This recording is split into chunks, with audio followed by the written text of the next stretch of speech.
Welcome to another episode of Dr. Brook on the Block. It's time to grab a seat, buckle up, and take a ride with me through the wild, wild west of the Web3 universe, where we're going to learn all about coins and tokens, NFTs and contracts, digital real estate and the metaverse, and so much more.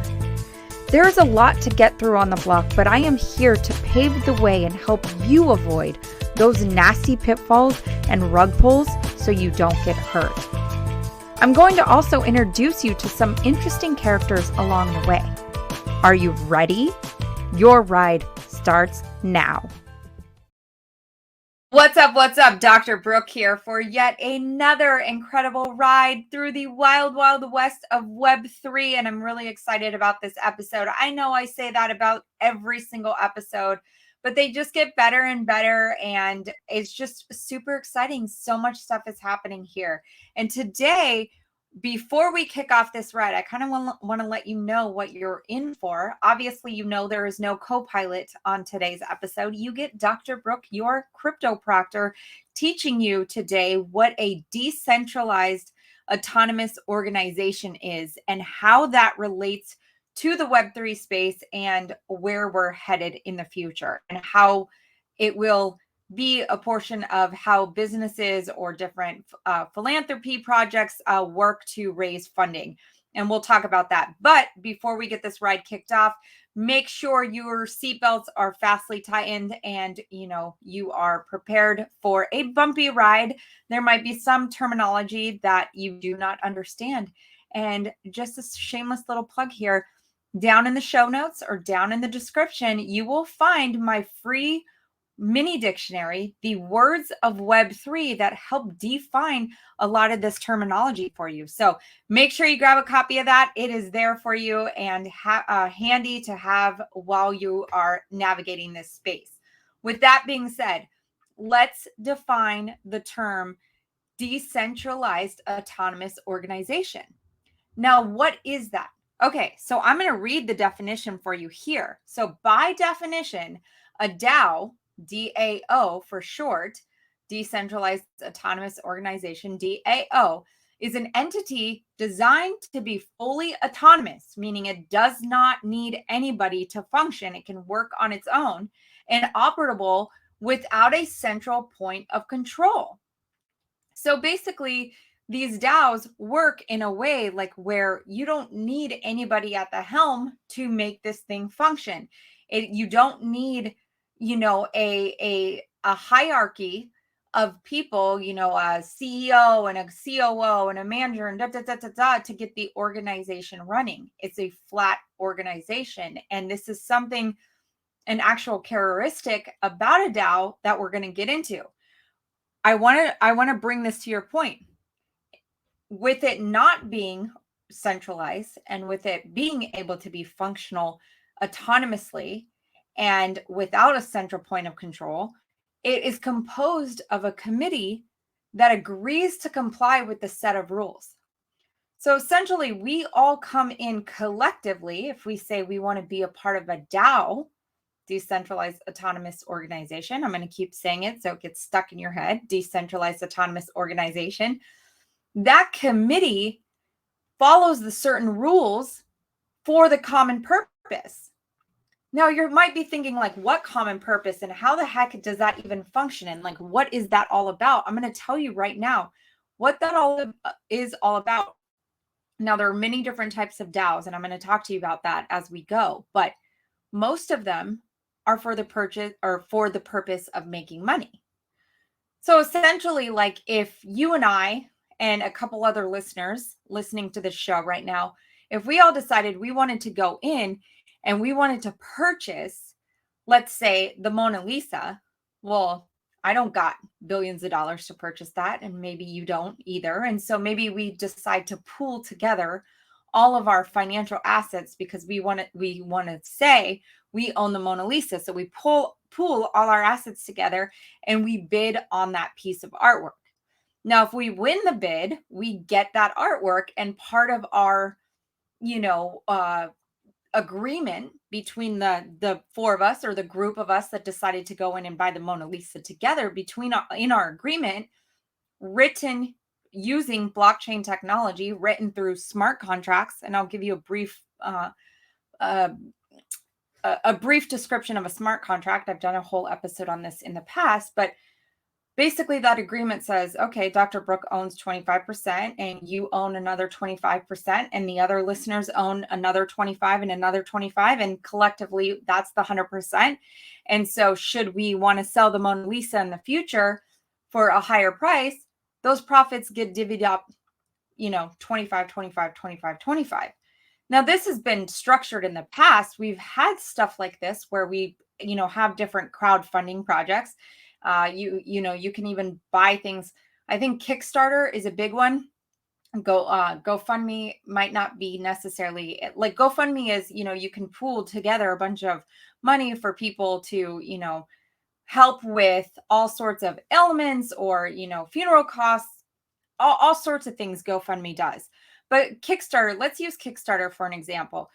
Kickstarter allows allows companies who might have new products coming out on the market, they are able to kind of crowdfund their initial investment, right? So I say I'm going to buy their product. We've seen examples of this happen in the world in which we exist in today. Well, how is this working in a Web3 economy, in the Web3 space in which we are all being ushered into? Because regardless of if you understand what's truly happening, it's happening moment by moment, like day by day, year by year, month by month. And while you're sitting here listening, there are projects that are coming up, there are projects that are dying out, there are new innovations in the space and whatnot. So it is very important that you understand you might be coming in on this podcast, on this episode. I will encourage you to go back to other episodes. Solo Dr. Brook episodes tend to be a lot of teaching points in Web3. When I have my co-pilots on the show, we talk about different projects they're involved in or where they see the future of this going and how they stumbled upon the Web3 space, because it's vast, it's growing quickly, it's chaotic, and it's loud. So use this time to educate yourself on where we're going with this. I digress. I apologize. But getting back to a decentralized autonomous organization, Kickstarter was what we used to use. What we will be using more of are these DAOs. And so let's talk about the 5 characteristics of what makes up a DAO. I mentioned earlier about the flat organization. There is no CEO, COO, managers, worker bees, and so on in that type of organizational model, which is like a hierarchy, right? This is a flat organization. So decisions are made by the stakeholders. Going back to our Mona Lisa example, if 4 of us own the Mona Lisa, the 4 of us decide collectively if we're going to sell it or not and at what price point. Well, of course, maybe it's 3-1 on a voting scale. Well, that means that vote went through because 3 people agreed to sell it and 1 person didn't agree. But hey, they're part of the collective group. They're stakeholders. So that could happen. They could lose what they want, but they have voting rights, kind of like a true democracy. So flat organization is the first characteristic. The next thing that makes up a DAO is transparency. They are open sourced. A DAO must be open sourced, and anyone can expect the code, aka the smart contract, the terms of the smart contract, and they can view the transaction history on the blockchain. This is the fascinating thing with blockchain technology, something I talk about very intently a lot of times about what blockchain technology is truly doing, and it is creating a lot of transparency. So a DAO being written on a blockchain or being put on a blockchain and written through smart contracts, having the rules and regulations in which the shareholders or the stakeholders or the committee, quote unquote committee, is agreeing on, is all right there, transparent in the blockchain. The other thing another characteristic of a DAO is that there's open access. Anyone, in theory, can essentially become a member of the DAO. So if I'm looking at different DAO projects and I'm, stumbling in the Web3 space and I see this DAO, like what the heck, DAO? I could look into it and if it's something that aligns with what I want or I see what they're doing and I'm like, oh my gosh, okay, cool. I want to be a part of this. I can be a part of it. There's open access. There is the ability to get in. Now, of course, there might be some quote unquote red tape in some of these. It might be a certain VIP level or status that you have to be at, or maybe you have to purchase an X amount of their governance token.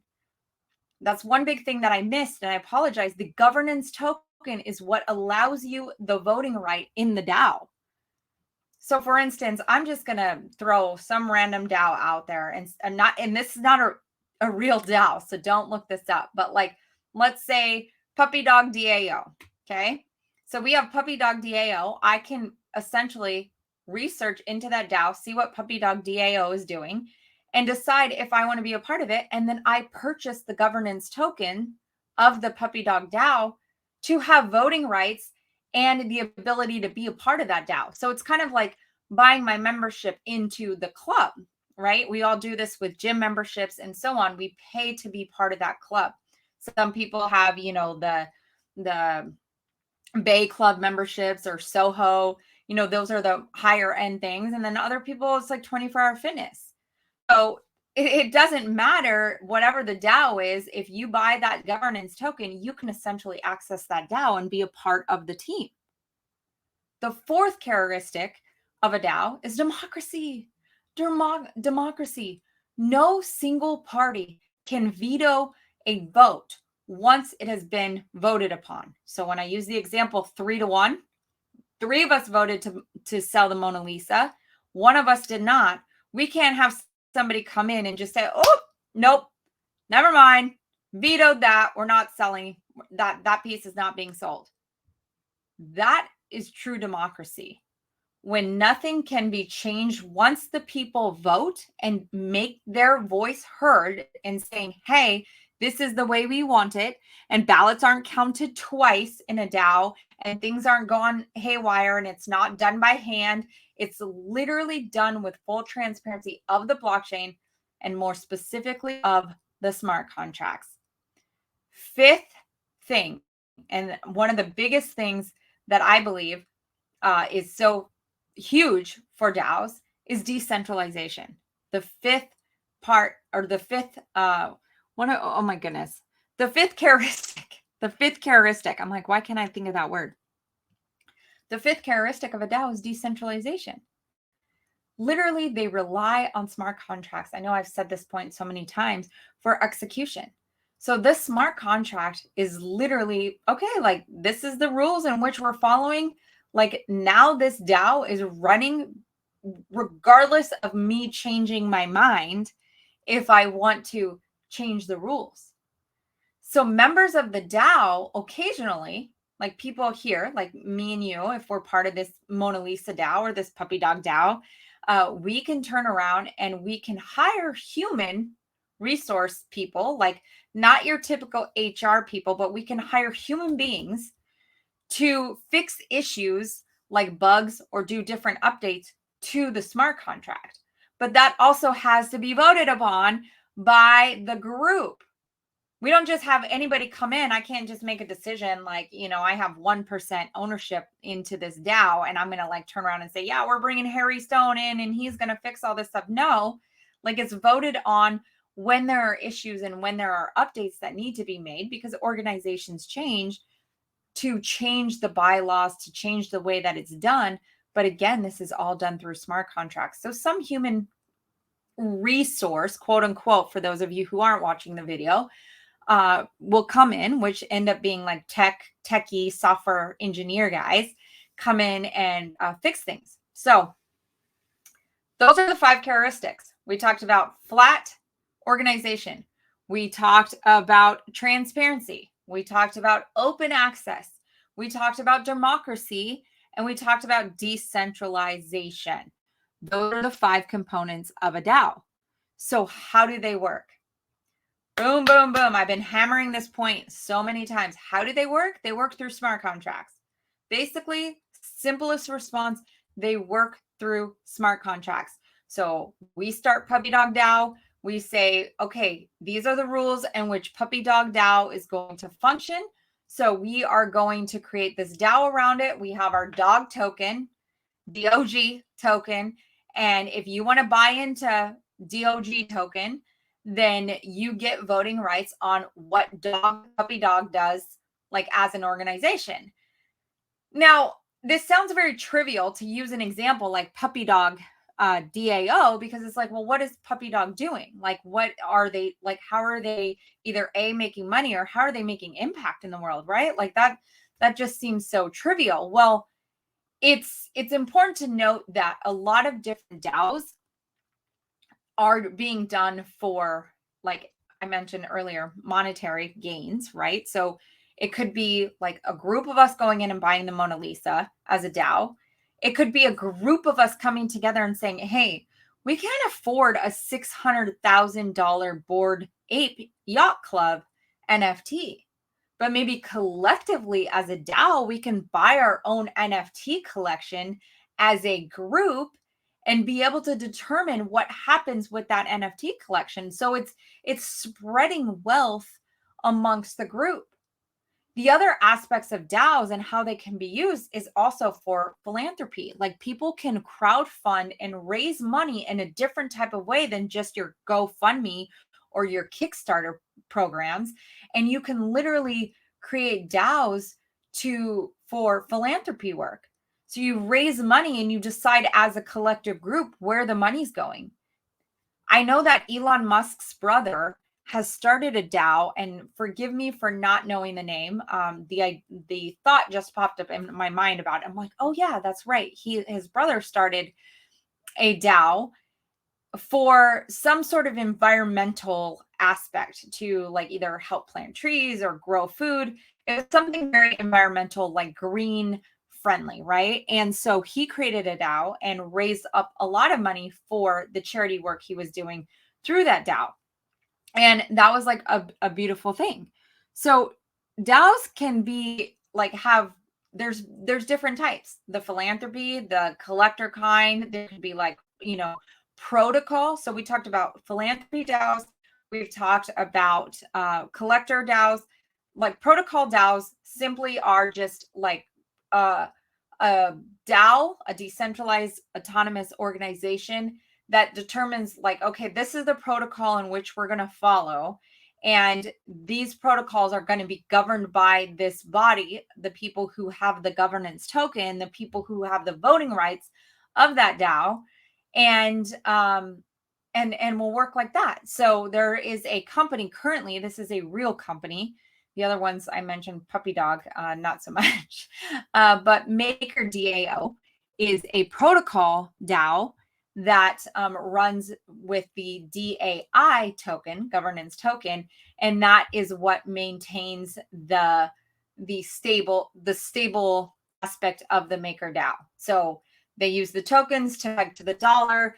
Won't get into all that. I will do an episode on stable coins for you guys to really understand what that is, but we're going to talk components of Web3 like we are right now, and then other things like that.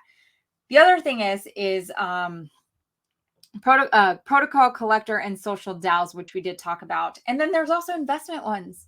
Like a lot of venture capital is coming into this space. Like I know you guys, if you've heard any prior episodes, I've said this so many times, but we have a lot of venture capitalist funds coming into the Web3 space. And so they're utilizing DAOs to create, a huge fund. So it's not just like what they've been doing and raising funds in the past to create like a hedge fund or doing these things. Investment DAOs allow those people, venture capitalists, to kind of pool money together. And it doesn't have to be venture capitalists. I'm using that term because that's what they're utilizing DAOs for right now. So they are, creating investment DAOs. Okay, so what are some of the well-known DAOs out there?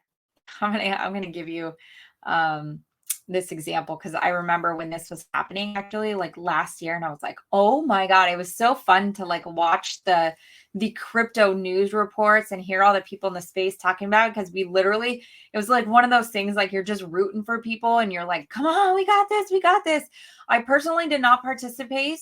I think I was still a little early on and still trying to like make my way through Web3, and I'm nowhere near, where some people are in Web3, but I'm definitely getting places and understanding things a lot more. And that's why I'm sharing with you guys with so much excitement and enthusiasm, because honestly, dudes, honestly, gals, like this is the place. So DAO, or the most famous one, is the Constitution DAO. Okay. Constitution DAO. It literally is called that, Constitution DAO. I don't believe it even like exists. Maybe the members are still there. I don't think that you can even put money in it anymore.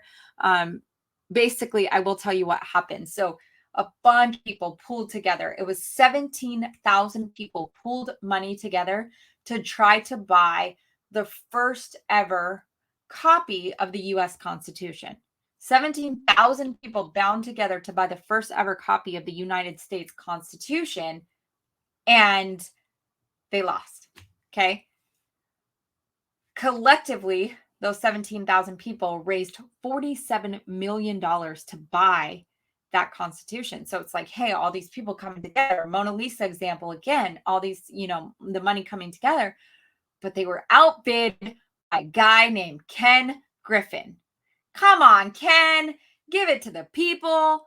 Ken is the founder of Citadel, and he won the bid for the US Constitution. I don't know what he got it for. I'm sure you can easily look up Constitution DAO or Ken Griffin, US Constitution, what he actually paid for it, because we only had $47 million as the group. Again, I wasn't one of the 17,000, but I mean, those are my people. Those are my people. So was definitely rooting for them to win that.